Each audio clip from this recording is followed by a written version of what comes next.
팟캐스트 SF 수신기 제5화 시간여행과 타임 패러독스.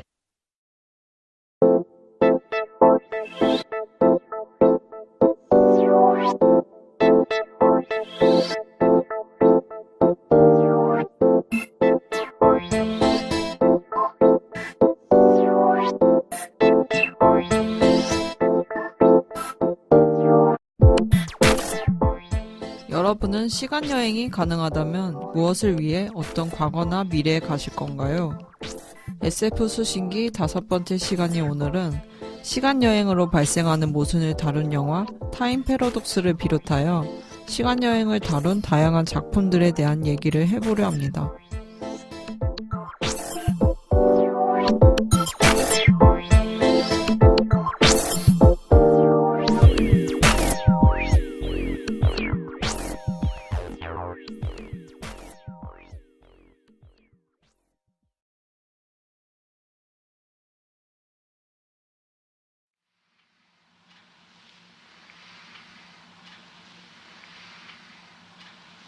영화 타임 패러독스에 대한 얘기를 시작하기 앞서 간단한 줄거리와 등장인물들을 소개할게요. 타임 패러독스는 내용 전반이 반전으로 이루어져 있어서 작품을 보지 않은 청자들에게 스포일러가 될 수 있는 점을 미리 양해 구합니다. 2014년에 개봉한 영화 타임 패러독스는 제목처럼 시간 역설을 주된 내용으로 하고 있습니다. 영화의 주된 인물로는 시간 여행국의 요원인 템포럴과 연쇄 테러 폭파범, 그리고 존과 제인이 등장합니다.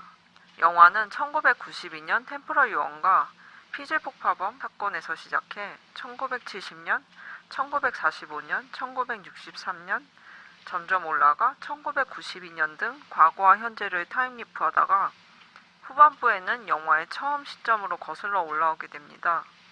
뉴욕을 초토화시킨 폭파 사건으로 대규모 사상자를 발생시킨 용의자 피즐 폭파범을 잡기 위해 시간여행국은 템포럴 요원을 투입합니다.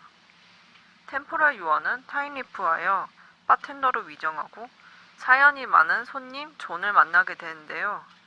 템포럴 요원은 그와 대화 중 존의 원수를 눈앞에 데려다 놓을 수 있다고 대답합니다. 그것은 타임머신을 통해 가능한 것이었는데요. 그렇게 템포럴 요원과 존은 시간여행을 떠나게 되고 이후 타임 패러독스가 연이어 전개됩니다.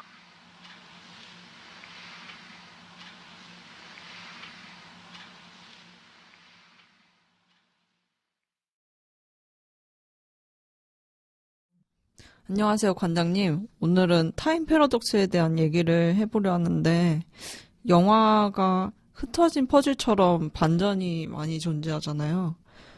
마지막 퍼즐이 아무래도 가장 큰 스포일러가 될 것 같은데, 작품을 보지 않은 청재들에게 스포일러가 될 수 있는 점을 미리 양해 구하며 잠시 원작과 비교하려 해요.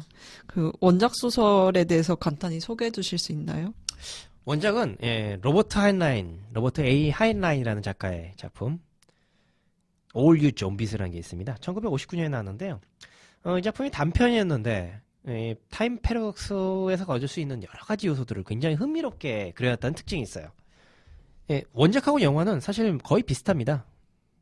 영화가 원작을 그대로 따왔다고 해도 과언이 아닌데요. 단지 좀 다른 게 있다면은 여기 피질 폭파범이라는 게 등장하거든요. 바로 그 요소가 좀 흥미롭게 더욱더 그려지고 있고, 또 다른 인물이 그 캐릭터를, 주인공을 어떤 시간 관련된 그런 요원으로서 만들려고 한다는 내용이 좀 중심이 되는데, 원작에선 그런 내용들은 거의 나오지 않습니다. 그러니까 범죄와 관련된 내용은 없지만, 그것은 영화로서 좀 더 흥미롭게 만들기 위한 내용일 뿐이지, 나머지 요소들은 거의 대부분 원작하고 비슷하다고 할 수 있어요.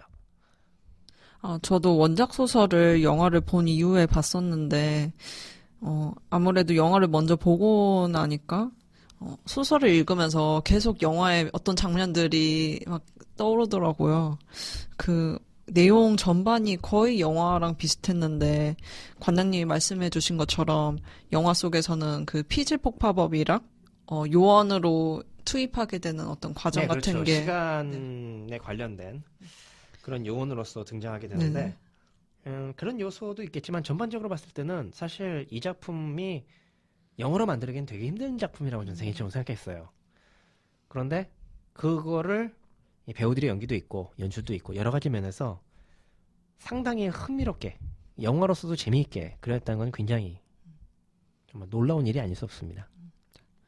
그러고 보니까 그 원작 소설인 올류 좀비스는 1959년에 나왔더라고요. 예. 꽤 옛날에 나온 건데, 네. 이게 영화 되기까지에 많은 감독들이 존재했을 것 같아요. 이게 최근에 나오게 된 거에 대한 이유가 있을까요? 최근에 나오게 된 게 별도 이유가 있다고 볼 수는 없고요. 최근 들어서 할리우드에서 과거의 작품들, 할리우드만이 아니지만 이거는 할리우드가 아니라 오스트레일리아의 작품인데요. 다른 과거의 작품들을 다시 발굴하는 과정들이 되게 많습니다. 그런 과정에서 대표적인 작가들이 역시 이를테면 필립 K. 딕 같은 사람들, 그 사람 작품 같은 경우에 물론 이전에도 블레이드 러너라든가 온갖 작품들이 많이 있었습니다. 블레이드 러너라든가 마이너리티 리포트라든가 아니면 토탈 리콜 같은 작품들이 나오기도 했지만 근래에 들어서 다시 나오고 있어요.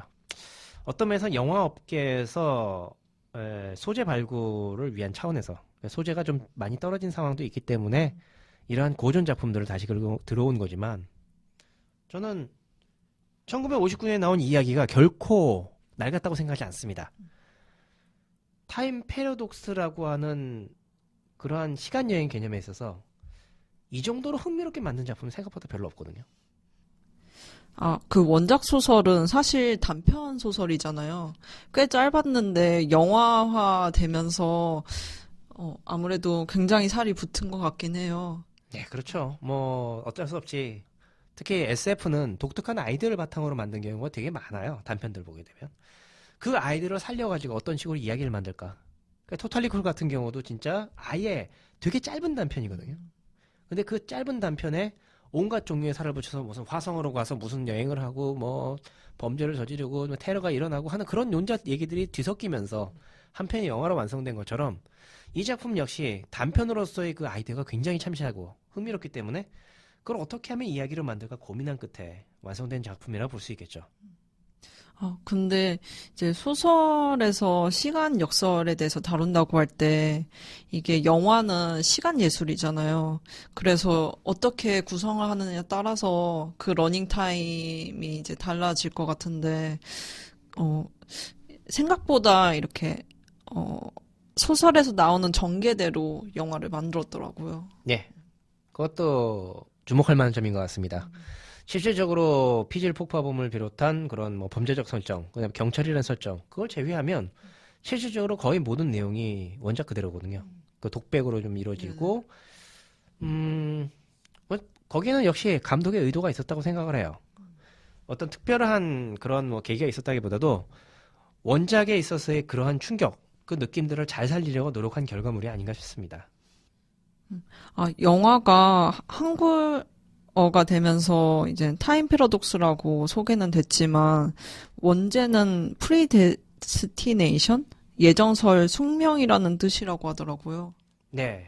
이게 참 골치 아픈 문제가 뭐냐면 미래에 어떤 일이 있었다고 가정하면 실제로 그건 과거에 일어난 일이거든요. 그러니까 내가 과거로 가서 어떤 일을 하더라도 결국엔 그것이 미래를 바꿀 수 있는 결과는 나올 수가 없다는 얘기가 됩니다. 이게 좀 타임 패러독스를 생각할 때 가장 고민되는 상황이긴 해요. 타임 패러독스라는 것 자체에 대해서 사람들이 좀 궁금해하시는 분도 계시기 때문에 좀 설명드리자면 타임 패러독스는 결국에는 내가 시간 여행을 할 때 어떤 문제가 생길 수 있는가 하는 겁니다. 가장 대표적인 게 그랜드파더 패러독스라고 해서 뭐 외할머니 반대로 뭐 그랜드마더라고 하기도 하는데 어쨌든 과거로 가서 결혼하기 전에 할아버지를 죽였다. 그렇다면 나는 어떻게 태어나는가? 나는 태어날 수가 없는 거죠. 그러면 그 순간에 많은 종류의 이를테면 백투더퓨처 같은 그런 작품에서는 과거로 가서 무슨 역사를 바꾸게 되면 그럼 그 순간에 미래에 내가 사라진다라는 식으로 표현을 한 경우가 되게 많아요. 그런데 그렇다면은 과거의 사실이 일어났던 일인데 어떻게 그 일을 바꿀 수 있는 미래에 내가 갈 수 있냐는 거죠. 그것부터가 일단 모순이 돼요. 내가 할아버지를 죽였는데 그러면 그 할아버지를 죽일 수 있었던 나는 어디서 태어났느냐. 이 문제를 해결하는 방법에 대해서 되게 많은 고민을 하게 되는데 이 작품 올류 좀비스, 그 다음에 타임 패러독스, 프리데스티네이션, 이 작품은 결국에는 우리가 어떤 일을 하든 간에 이미 일어난 일에 대해서 우리들은 단지 그것을 숙명적으로 계속 반복해야 될 뿐이다. 거기서 벗어날 수가 없다라는 걸 보여주는 겁니다. 영화에서는 벗어날 수 뭐 있다라는 식의 그런 내용이 좀 나오긴 해요. 어, 뭐 약간 스포일러가 되겠지만 그런 내용도 나오긴 해요. 그러나 궁극적으로는 내가 과거에서 어떤 일을 하든 내가 시간 여행을 통해서 뭘 하려고 하든 결국 그것은 이미 일어난 일이다. 그게 바로 숙명이라고 할 수 있겠다. 네. 앞으로 일어난 일이지만 사실은 과거에 이미 일어난 일이다. 그 영화 중에서 이제 바텐더로 위장한 템포럴 유언이랑 존이 대화하면서 그런 얘기를 하잖아요. 그러니까 영원히 자기 꼬리를 먹는 뱀이라는 그 얘기가 대화 중에 나오는데 이게 원작에서는 우로보로스라고 그 분명하게 나오더라고요. 예, 그게 뭐 사실 올류 좀비스라는 제목이 뭐 이를테면은 일본이라든가 중국 같은 데서는 그래서 실제로 윤회의 뱀이라는 우로보스라는 이름으로 번역된 것도 있습니다. 그러니까 그게 굉장히 강렬하고 인상적이었기 때문에 영화 속에서 그런 걸 내용을 넣는 거 아닌가 싶어요. 근데 사실 이게 가장 그 타임 패러독스의 전반을 이루는 어떤 도상 같거든요. 네. 자기 꼬리를 먹는 뱀이라고 하는데 영원히. 네. 그게 오로보로스라는 게 어떤 건지 좀 얘기해 주실 수 있나요? 우로보로스라는 거는요, 그냥 흔히 나오는 꼬리를 물고 있는 뱀의 모습이라고 하는데 보통 일반적으로 많은 신화 속에서 세계를 드러내는 우리 세계를 이 뱀으로 표현한 경우가 되게 많거든요. 그다음에 조금 다르지만 뭐 북유럽 신화 속에서도 요르문간트라는 뱀이 이렇게 세계를 돌돌 말고 있다는 얘기가 나오기도 하고요. 그게 메비우스의 띠 같은 건가요? 메비우스 띠는 좀 다릅니다. 메비우스 띠는 그 앞과 뒤가 존재하지 않는다. 그러니까 이를테면 바깥에서 시작해서 돌아가는데 어느새 안으로 들어가 있는 그런 식의 것이 메비우스의 고리라고 한다면 우로보로스는 그냥 시작과 끝이 없이 꼬리가 머리를 물고 있는 상태로 빙글빙글 돌고 있는 세상의 윤회, 순환을 나타낸다고 볼 수 있을 거예요. 이게 비단 뭐 그리스 신화라든가 거기서만 나온 것이 아니라 세계 각지의 신화에서 비슷한 형태의 요소들이 많습니다. 나선이라는 여자라든가 그게 뭐 동양적으로 보자면은 태극 같은 경우도 좀 비슷한 의미라고 좀 생각할 수 있을 것 같아요. 음과 양이 계속 순환되는 구조. 그러면 어느 것이 시작이냐 하면 알 수가 없는 거죠. 죽음과 생명이 계속 반복되는 구조. 그것을 우로보로스, 그 윤회의 뱀이라고 표현을 하고요. 그 윤회의 뱀이라는 것이 사람들의 이 작품에 있어서 주인공의 상황을 굉장히 잘 드러내는 거라서 볼 수 있을 것 같아요. 사실 그렇죠. 뱀이라는 게 고대 수메르 신화에서도 뱀은 영원히 산다고 믿어졌어요. 그래서 기가메시라는 반신적인 인물이 영원한 생명을 얻기 위해서 그 생명의 약초라는 것을 얻게 되는데 그 약초를 하필이면 뱀이 먹어치는 바람에 뱀은 영원히 살게 됐다고 합니다. 왜 그렇게 느끼냐면 사람들이 왜 그렇게 느꼈냐 하면 뱀이 허물을 벗잖아요. 그럼 껍질을 벗으면서 새로운 몸이 태어난다 해서 뱀은 영원히 사는구나 생각한 거예요. 근데 그러한 뱀이 자신의 꼬리를 물고 있다는 얘기는 사실은 죽음의 의미거든요. 뱀은 생명의 의미, 영생의 의미이기도 한데 동시에 죽음을 같이 가지고 있는 거예요. 그러니 죽음과 생명이 동시에 존재하고 있는 것이 순환이 되는 거죠. 그것이 사실 그리스 신화 속에서는 우로보로스라는 이름으로서 그래서 그거를 번역하자면 윤회의 뱀이라는 식으로 번역하게 되는데 그렇지만 비단 그리스 신화만이 아니라 수메르 신화를 기반으로 해서 만들어진 유럽의 여러 신화 속에서는 이 우로보로스 같은 그런 순환하는 뱀의 개념이 굉장히 많이 드러나고 있어요. 최근에는 뭐 연금술이라든가 아니면은 뭐 이를테면은 어떤 특정한 약간 미신적인 그런 요소의 그런 근거로서도 보여지기도 하지만요. 이게 계절의 순환처럼 어떤 그 시간성의 비유기도 하나요? 그러니까 네, 생명과 죽음. 네. 극단적으로 말하면 뭐 세계 순환이라고 볼 수 있겠죠. 그 순환에는 물론 봄, 여름, 가을, 겨울 같은 그런 사계도 들어가게 마련이고요. 뭐 밤과 낮 같은 그런 것도 들어가게 마련이고요. 어느 게 시작하면 아무도 모른다는 거죠. 그것을 드러내는 것으로서 끝을 해당하는 꼬리와 머리가 같이 연결되어 있는 그런 구조로서 이야기 나오기도 합니다. 근데 사실 이게 되게 재밌는 게요. 이걸 가지고 바탕으로 해서 그 어떤 화학적인 그런 발명이 이루어지기도 했어요. 대표적인 사례가 바로 벤젠골이라는 것이 있는데, 벤젠이라는 물질에 대해서 여러 가지 연구를 했는데 굉장히 고민하다가 어떻게 되는 거야? 어떻게 되고 고민하다가 우연히 깜빡 잠들었는데 그 꿈속에서 이 우로보로스를 본 거예요.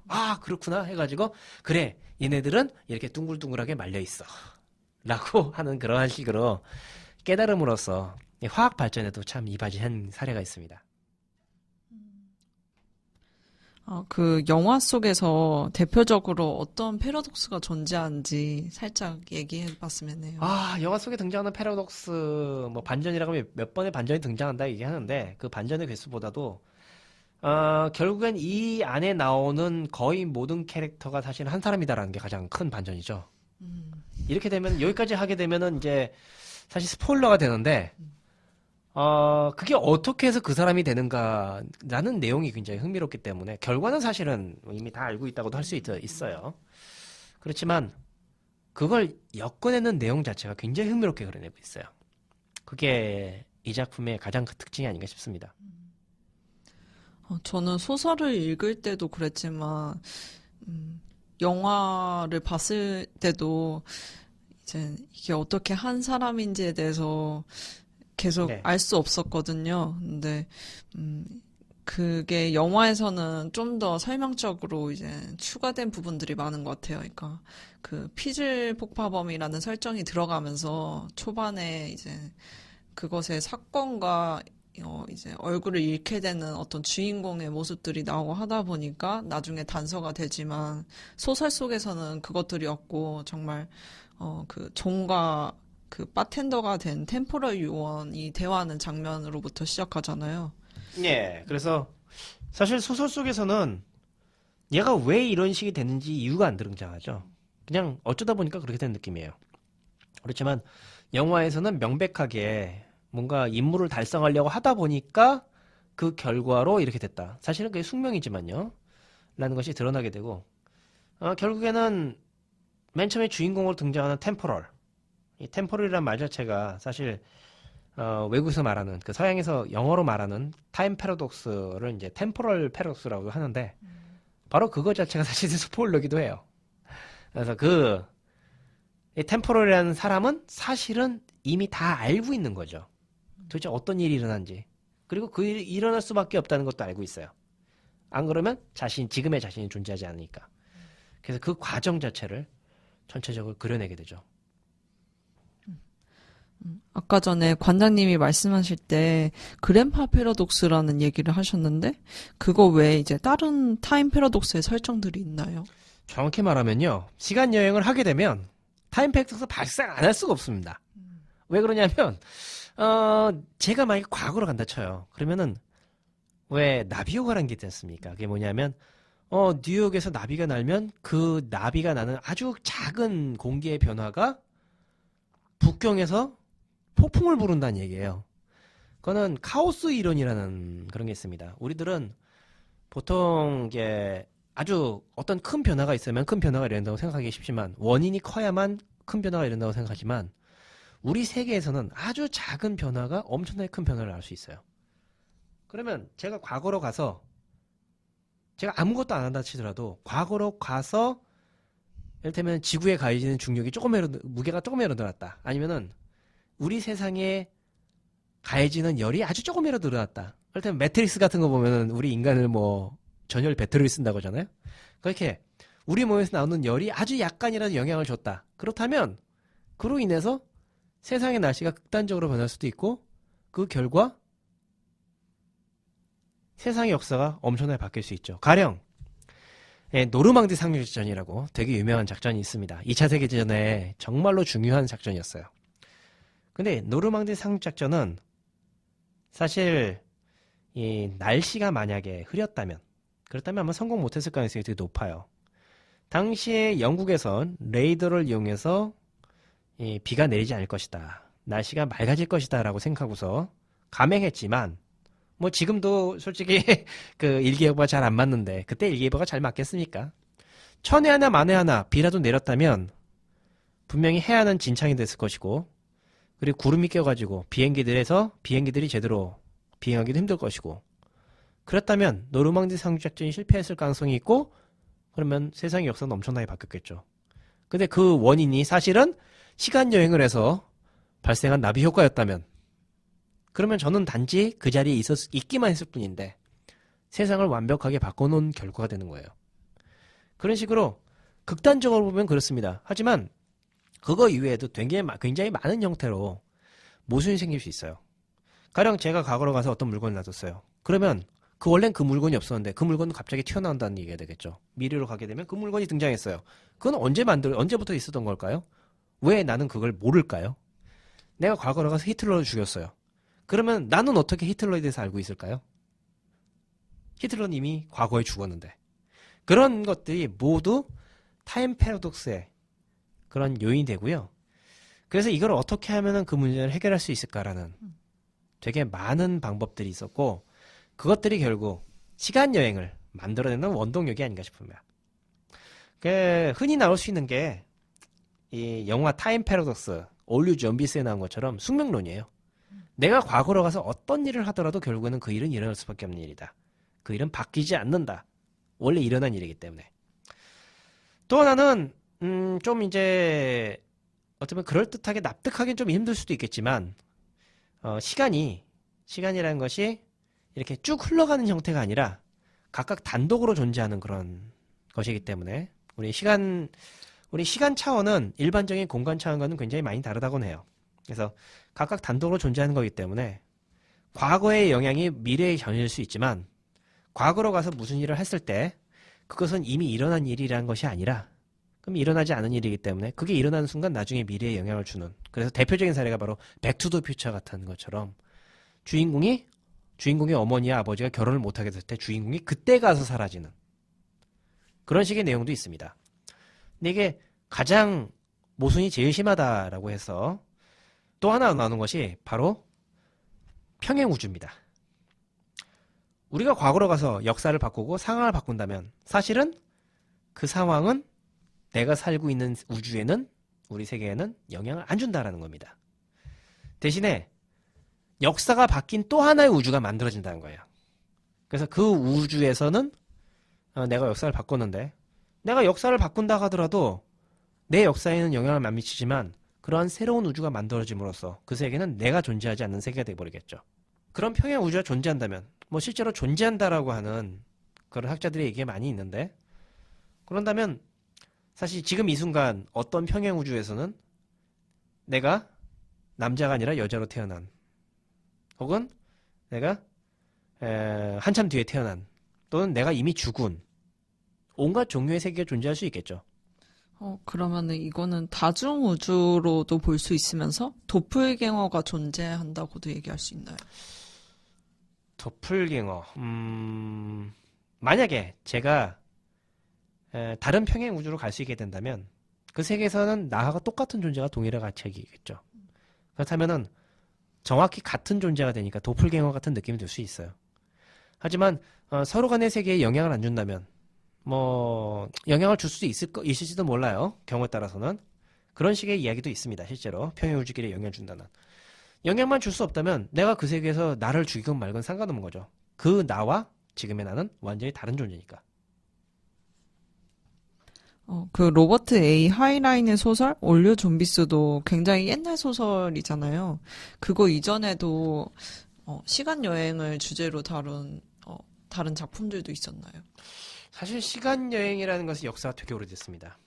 사람들은 옛날부터 미래를 알고 싶다거나 아니면 과거를 바꾸고 싶다거나 하는 그런 얘기들이 되게 많았기 때문에 그것은 굉장히 오래전부터 계속되는데, 가장 과거로 거슬러 보자면은 보통 미래에서 왔다는 그런 얘기보다는 어쩌다 보니까 시간이 오래 지나가지고 지금과는 시간이 달라졌다라는 식의 흔히 나오는 게 그런 게 있죠. 신선 노름에 도끼자루 썩는 줄 모른다. 신선들이 바둑을 두는 걸 보다 보니까 어느새 딱 깨어나가지고 신선들이 바둑을 다 보고 나서 봤더니 도끼가 이미 썩었어요. 도끼자루가 썩어버렸어요. 알고 보니까 세상에 이미 한참의 시간이 흘러버린 겁니다. 자신을 알고 있는 사람 아무도 없고. 일본에서 비슷한 식으로 우라시마 타로라는 이야기가 있어요. 용궁성에 갔는데 용궁성에 갔다가 돌아오니까 세상에 엄청나게 많이 시간이 흘렀다라는 그런 식의 이야기가 펼쳐지기도 하죠. 그런 식으로 이야기가 나오는 시간여행 이야기가 굉장히 많지만요. 하지만 시간여행 이야기에서 역시 흥미로운 것은 어떤 방법이든 간에 이 미래로 그냥 넘어가는 것이 아니라, 그러니까 잠을 자거나 해서 미래로 넘어가는 것이 아니라 어떤 방법은 간에 과거의 나 자신을 본다거나 아니면 미래의 이야기를 볼 수 있는 상황이 아닌가 싶어요. 그렇게 되는 것들, 뭐 신화나 전설 속에도 많았지만 그런 작품 중에서 가장 사람들에게 잘 알려진 작품은 역시 찰스 디킨스의 크리스마스 캐럴이 아닌가 싶습니다. 거기서 보면 스크루지라는 인물이 등장하는데 그 스크루지라는 인물 앞에 어느 날 갑자기 유령이 나타나서는 스크루지의 과거, 그리고 현재, 그리고 미래를 보여줘요. 그 과정을 통해서 스크루지는 큰 충격을 받게 되고 자신이 했던 삶을 후회하고 반성하게 되는 이야기를 펼쳐낸 거죠. 그런 식으로 내 시간이 아닌 다른 시간대에 그런 정보를 얻음으로써 내 삶이 바뀔 수 있다는 것도 일종의 시간 여행이 될 거예요. 하지만 궁극적으로 시간을 거슬러 올라가서 과거를 바꾼다는 이야기가 되면은 이제 조금 다릅니다. 제가 알기로는 그런 작품의 가장 대표적인 최초의 작품은 마크 트웨인이 쓴 아서 왕국의 코네티컷 양키라는 작품이 있어요. 이거는 주인공이 어느 순간 갑자기 평범한 미국인인데 어느 순간 갑자기 아더왕 시대로 갑니다. 아서왕 시대로. 그래서 거기서 마법사로 불리게 되면서 온갖 종류의 기술을 이용해서 그 시대의 이야기를 바꿔버리게 됩니다. 물론 어떤 면에서 시간여행이나 SF라기보다는 다분히 풍자적인 작품이지만 과거로 여행을 해서 우리의 운명을 바꿀 수 있다는 발상은 거기서 본격적으로 시작된다고 할 수 있겠죠. 그리고 과거로 날아가서 역시 대부분의 경우는 판타지 작품 같은 느낌으로서 뭐 어느 날 갑자기 그냥 깨어보니까 과거였다.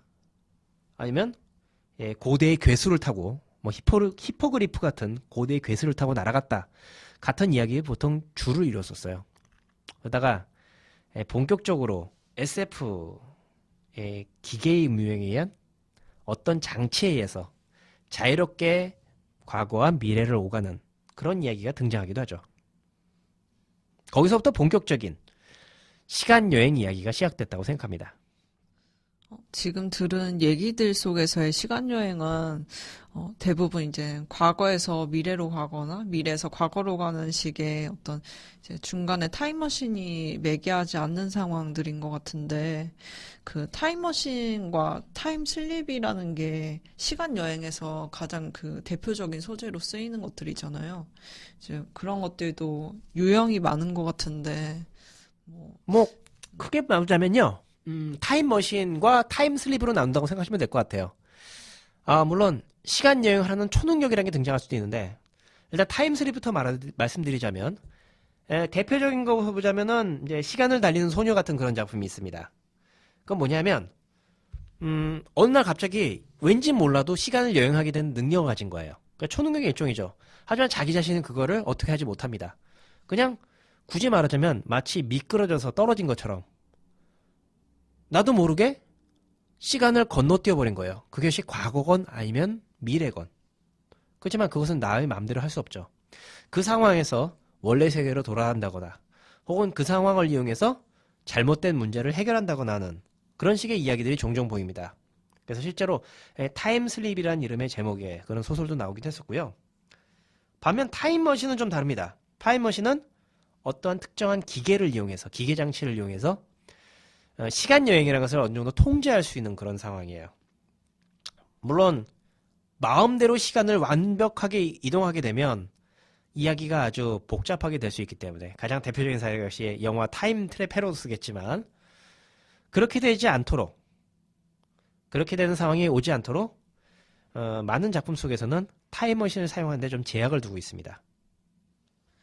그 타임 패러독스 얘기가 나와서 하는 말인데, 거기서의 타임머신은 이제 바이올린 가방 같은 것을 이제 타임머신으로 쓰잖아요. 근데 여담으로는 그 아기 공룡 둘리에서 도너가 가지고 다니는 바이올린 가방도 타임머신의 일종인데, 이제 그런 것과 비교하는 관객도 있더라고요. 뭐 그거는 사실 타임머신으로 시작되기보다는 원래는 우주선 우주선이었죠.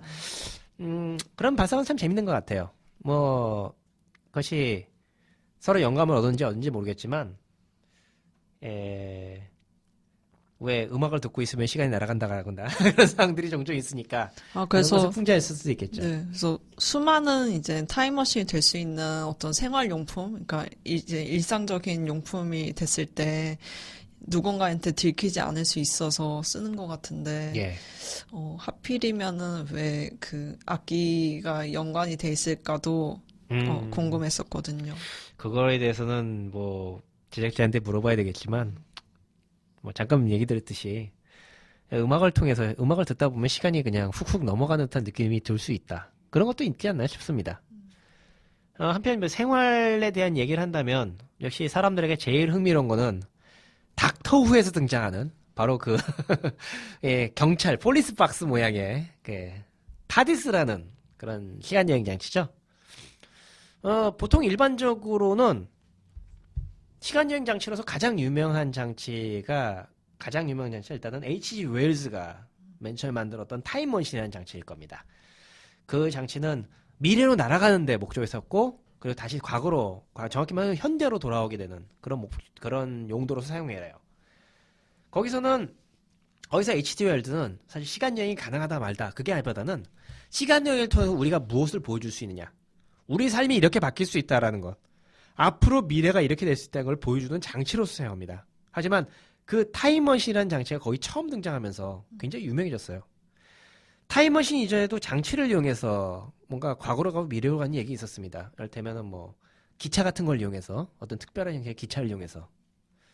그게 나중에 보면은 또 하나 유명한 것이 역시 백투더퓨처에 등장하는 드로리안이죠. 그래서 자동차, 당시에 약간 미래적인 형태의 자동차, 그걸 개조해가지고 그걸 이용해서 어느 정도 일정한 속도로 가게 되면 그 순간 강력한 전기가 흐르면서 과거 혹은 미래로 간다. 그리고 방금 전에 말씀드렸던 닥터 후에서 등장하는 타디스라는 기계, 이런 것들이 되게 유명하고요. 그리고 역시 도라에몽에서 나오는 시간 양탄자 같은 거, 그런 것도 역시 한 가지 타임머신 수단이 아닌가 싶어요. 그 얘기를 들으면서 생각난 건데, 영화 그 타임 패러독스에서는 이제 시간 총국이라고 나오잖아요. 거기서의 어떤 규제 같은 게 있던데, 이제 미래에서 과거로 갈 때 그 시대 물을 흔적으로 남기면 안 된다는 게 계속 강조돼서 나오는데, 네. 그런 식으로 이제 시간 여행을 할 때 이제 관리하는 어떤 그런 장치, 뭐 규제 같은 게 다른 작품에서 재밌던 점이 있나요? 뭐 사실 장치 규제 문제는 당연히 나올 수밖에 없는 게요. 가령 우리 세계에 절대로 존재할 수 없는 어떤 물건이 존재한다면 그것은 시간 여행의 증거가 될 수 있거든요. 그러니까 자연스럽게 그렇다고 볼 수 있어요. 아까 말했던 타임 패러독스의 한 가지 사례로서 뭐냐면, 만약 시간 여행이 가능하다면 지금 우리 세계에는 시간 여행자가 가득 차 있지 않겠어? 라는 것이에요. 시간 여행자가 가득 차 있지 않은 이유는 무엇인가? 그 중에 하나로서 규제가 있을 것이다. 그래서 이 시간 여행이 가능하고 정말로 역사를 바꿀 수 있다면, 그렇다면 그야말로 자기의 마음에 들게 역사를 바꾸려는 사람들이 얼마나 존재하겠죠. 도라에몽도 사실 그렇죠. 도라에몽에 보면은 주인공 노비타, 진구의 먼 후손이 정말로 가난해요. 너무나 힘들어요. 한 달 용돈이 50원밖에 안 돼요. 그때 당시 돈으로. 그러면 얼마나 없다는 얘기예요. 그 불쌍한 상황을 극복하려고 과거로 자기 조상의 역사를 바꾸기 위해서 도라에몽을 보낸 거예요. 그건 역사를 바꾸겠다는 목적이 있는 거죠. 그러면 그런 사람들이 넘친다고 가정한다면, 그렇다면 우리 세계가 삶이 안정될 수가 없겠죠. 극단적으로 말하자면 그로 인해서 역사를 바꿀 수 있다면 미래 세계의 존재들이 자기들이 사라질 수 있다는 걸 알게 된대. 그렇다면 그거에 대한 규제하는 시스템이 있을 것이다. 규제하는 조직이 있을 것이고 어떤 법률이 있을 것이다. 라는 것이 종종 등장하게 되죠. 가장 대표적인 사례는 폴 앤더슨이라는 작가가 만든 타임 페트롤이라는 작품이 있습니다. 타임 페트롤 시리즈 여러 가지 작품이 있는데 거기 보면 참 재밌는 게 사실 우리의 역사 자체가 미래인들이 역사를 바꿈으로써 벌어진 일이 아닌가라는 그런 내용도 있어요. 그러니까 그들의 좋은 의도로 그들이 마음에 드는 형태로 역사를 바꾼 결과 우리 현재 삶이 이루어졌다라는 그런 내용도 될 수 있다라는 거죠. 이 시간여행 이야기를 파고 파면 팔수록 정말로 복잡하고 끝도 없고 다양한 이야기가 등장하는 게 상당히 재밌습니다. 그 시간 여행이 이제 과학적으로는 굉장히 불가능한 공상 얘기로 보이는데 이게 어떤 설득력 있는 과학적 근거가 있나요? 시간여행 자체가 불가능하다고는 하지 않습니다. 그러니까 맨 처음에 시간여행이란 개념이 H.G. 웰즈 쪽에서 나왔을 때는 우리들 세계는 3차원이다. 그러면 또 하나의 차원이 있어. 4차원이 있을 텐데 그 4차원이 뭐냐? 4차원은 시간이다. 가로 세로 높이만이 아니라 시간이 존재한다. 그렇다면 우리가 여행을 자유롭게 하듯이 시간도 자유롭게 여행할 수 있다라는 식으로 만들었어요. 그런데 아인슈타인의 이론들이 등장하면서 그리고 여러 가지 그러니까 이 시공간이라는 개념이 등장하면서 그것이 우리가 알고 있는 그런 시간이라는 것은 우리가 알고 있는 것과는 좀 다르다라는 게 드러나게 되고 거기서부터 이제 여러 가지 고민을 하게 됐죠. 근데 실질적으로 아인슈타인의 방정식 같은 것들을 풀다 보면 시간 여행을 할 수 있는 가능성도 존재한다라는 것들이 보이곤 해요. 가장 대표적인 사례는 이런 사례를 볼 수 있겠죠. 우리가 광속에 가까운 속도로 날아가게 되면 시간이 점점점 느려집니다. 우리의 상대적인 시간이 외부에 비해서. 그거는 인터스텔라 같은 작품에서 종종 나오게 되는데요. 아니면 중력에 의해서 우리 시간이 느려질 수 있어요. 그렇다면 우리는 실질적으로 지금 이 순간에도 계속 사실은 시간 여행을 하고 있는 셈이 될 수 있는 거예요.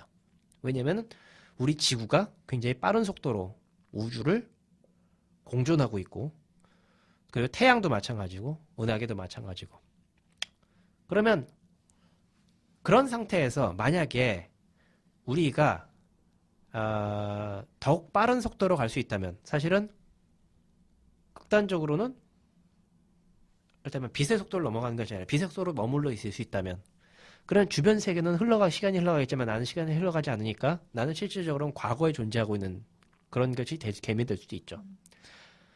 아니면 웜홀을 굉장히 빨리 움직여가지고 그 웜홀의 시간은 흐르지 않고 있었으니까 그쪽으로 가게 되면 그러면 웜홀의 시간대에 맞춰서 과거의 세계로 갈 수 있다는 그런 식의 온갖 종류의 시간여행의 가설들은 나오고 있습니다.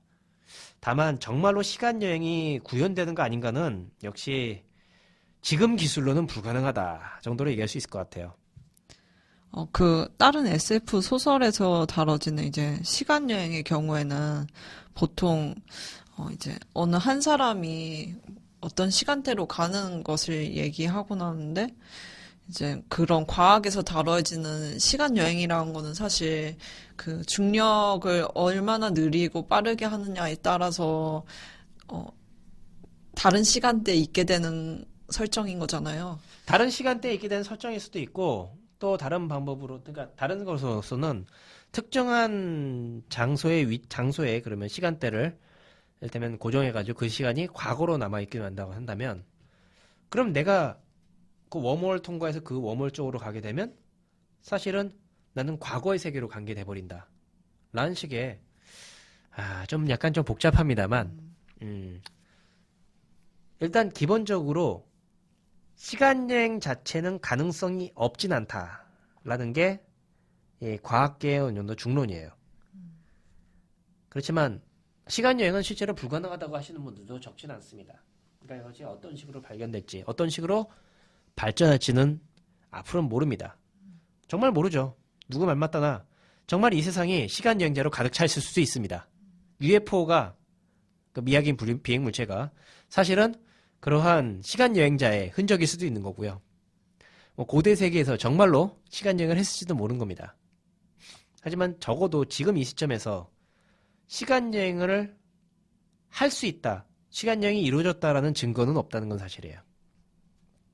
그게 과학적으로 보면은 현재로서는 가장 정답에 가깝다고 생각을 합니다. 아, 그 시간 여행을 실제로 갈망한다고 할 때, 이제 그거는 현대의 미래를 앞내다 보기 위한 어떤 사람들의 갈망에서 시작된 것 같기도 한데, 뭐 옛날에도 그랬지만 예언자라는 게 항상 있었잖아요. 지금도 미국의 가장 유명한 예언자가 돌아가셨다는 얘기도 있었는데, 그런 식으로 이젠, 미래를 앞내다 보고, 이제 그게 들어맞을 때, 그 사실 자체도 시간 여행이라고 살짝 볼 수 있을까요? 예, 사실은 그러한 형태의 이야기가 얼마인지 있습니다. 대표적으로 필립 K. 딕의 작품 페이첵이라는 작품을 보게 되면요, 영어로도 나왔는데요, 거기서는 미래를 보는 장치, 미래경이라는 게 등장해요. 그러면 실제로 그 미래경을 이용해서 자신의 미래를 받고 자신의 미래에 어떤 일을 겪게 되는지 알게 됩니다. 다만 이 사람의 기억이 지워져요. 어떤 이유로 인해서. 그래서 그걸 알고 있었기 때문에 자신에게 어떤 물건을 남겨요. 버스 티켓, 그래서 뭐 동전, 원래는 엄청난 돈을 받게 돼 있었는데 딱 보는데 아무런 어디 쓸모가 있는 물건이 아니에요. 그런데 이를테면 뭐 클립 하나. 그런데 자신이 위험에 빠질 때마다 그 상황을 극복하게 됩니다. 그거 하나로, 그 물건 하나로. 그럼으로써 사실은 내가 미래를 받고 미래를 봄으로써 이런 것들을 미리 예측할 수 있구나 걸 나중에 깨닫게 돼요. 실제로 미래를 안다는 것은 굉장히 큰 힘입니다. 극단적으로 말하면 로또 번호 알면 예, 로또 맞출 수 있는 거죠. 그러면 내 인생은 피겠죠. 그렇기 때문에 이게 미래를 내다볼 수 있다는 사실, 미래로부터 정보를 받을 수 있다는 사실이 굉장히 강력한 힘이고, 그리고 사실상 나의 운명을 바꾸는 그런 원동력이 되는 것도 사실이에요. 근데 물론 그런 경우에도 타임 패러독스는 등장합니다. 왜냐면 미래에서 정보를 제공함으로써 내 역사가 바뀐다면 미래 상황이 바뀌는데, 그렇다면 당연히 그 정보도 존재하지 않겠죠. 미래 정보도. 과학계에서는요, 빛보다 빠른 타키온이라는 입자가 있다는, 물질이 있다는 그러한 가설이 있어요. 그렇다면 타키온이라고 한다면 그 타키온들은 어떤 면에서 시공을 거슬러 올라갈 수 있기 때문에 타키온 정보를 우리가 받아들일 수 있다면 미래 세계 정보를 알 수 있다고 할 수 있어요. 그러면 그 순간부터 상황이 바뀔 텐데, 그렇다면 미래 세계의 타키온 정보도 분명히 달라지지 않을 것인가? 이런 식이죠. 사실 이 시간여행 중에서, 시간여행의 예언자의 문제들은 어떤 면에서 두 가지 이유에서 나온다고 저는 생각합니다. 하나는 이미 결정되어 버린 과거에 대한 후회, 자신의 선택에 대한 후회. 또 하나는 앞으로 일어날 미래에 대한 의문, 두려움. 거기서 나온다고 저는 생각해요. 이 미래에 대한 두려움에 대해서 정확한 해답을 바라기 때문에 사람들이 그냥 점장이라든가 아니면 예언자라든가 하는 사람들이 등장했고요. 반대로 과거에 대한 후회 때문에 그것을 바꾸겠다는 열망 속에서 이른바 시간여행이라는 기술이 등장하게 된 것이 아닌가 싶습니다. 양쪽 다 어떤 면에서는 결국엔 동일한 이야기가 될 수 있을 거예요. 저는 이 시간여행 이야기를 보면서 항상 느끼는 게 그거예요. 과거로 가서 역사를 바꿀 수 있다 라고 한다면, 그렇다면 나의 선택에는 얼마나 의미가 있을 것인가. 사실 하루하루의 그 선택 하나하나가 나를 만들었다고 볼 수 있는데, 그것을 마음대로 바꿀 수 있다면 지금의 나 역시 하나의 고정된 존재가 아니고요, 나의 가치가 존재하는가 하면 저는 그것도 아닐 수 있다고 생각을 해요. 그렇게 된다면 그러면 참 세상이 정말 그렇게 즐겁진 않을 것 같은 느낌이 듭니다. 내가 앞으로 어떻게 될지 알 수 있다면, 그렇다면 그것도 역시 마찬가지겠죠. 그래서 어떻게 되는지 알 수 있다면, 그래서 알 수 있기 때문에 세상이 운명이 바뀐다면 그것은 안다는 것 자체에 의미가 없기 때문에, 그래서 고대 세계의 수많은 전설이나 신화 속의 예언자들은 종종 미래에 굉장히 큰 재앙이 올 거라고 얘기를 해요. 그 사람들이 예언하는 이유는 그런 재앙이 오지 않길 바라기 때문이죠. 하지만 사람들은 그걸 무시하게 되고 결국에는 그 불길하고 위험한 미래가 찾아오게 됩니다. 그 정보를 미리 알고 있을 때 참 얼마나 절망적일까요? 또 한편으로는 그러한 미래를 예언하기 때문에 도리어 나쁜 결과가 나오기도 하고요. 세상이 멸망할 거라고 하는 말이 있어요. 이를테면 누군가가 정말로 100% 맞는 예언자가 세상이 멸망할 거라고 얘기했을 때 그 결과 많은 사람들이 자살을 하기도 했고 파산을 하기도 했고 온갖 종류의 범죄를 저지르기도 했고요. 그런 사례가 종종 나오는데요. 그거는 결국 과거나 미래를 우리들이 간섭을 하거나 본다는 것이 우리의 현재에 대해서 만족하기 못하기 때문에 또 한편으론 우리 현재를 이끌어 나갈 만한 자신이 없기 때문에 나오는 결과물이라고 생각하고 그것은 결국 우리 자신의 현재를 엉망으로 만들 수 있다고 생각을 해요. 결국은 여러 가지 선택에 의해서 이루어진 우리 자신의 현재 삶이 가장 소중하다는 그런 것이 아닐까 싶는 거죠. 미래를 알더라도 현재가 크게 바뀌지 않는다는 거는 즉 현재에 가장 충실했을 때 상황이 더 나을 것 같기도 하다는 소리네요. 예, 미래를 생각하면서 언젠가 바뀔 거라고 꿈을 꾸는 것보다도 결국엔 지금 당장에 충실할 수밖에 없다는 거. 실제로 많은 시간여행 이야기가 그런 걸 생각하는 것 같아요. 과거로 가서 역사를 바꾸는 것보다도 나 자신이 바뀌는 게 더 중요하다는 걸 말이죠. 오늘 영화 타임 패러독스를 비롯해서 시간 여행에 관련된 많은 얘기를 나눴었는데 마지막 말을 인상 깊게 생각하면서 오늘 SF 수신기는 여기서 마치려고 해요. 오늘 많은 얘기를 해주신 SF 판타지 도서관 관장님께 감사드립니다. 저는 수신자 피였습니다. 감사합니다. 예, 감사합니다.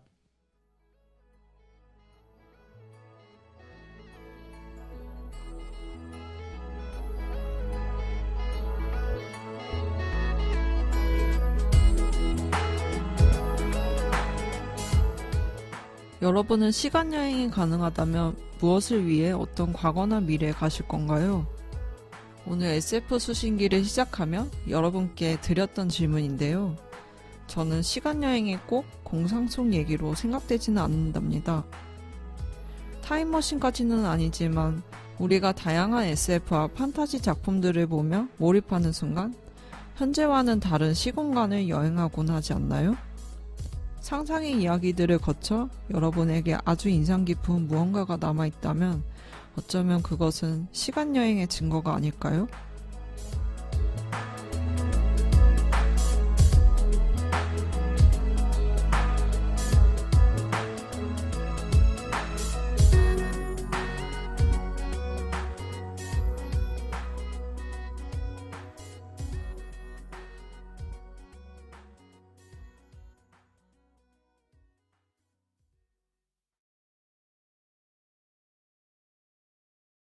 오늘의 SF 걸작선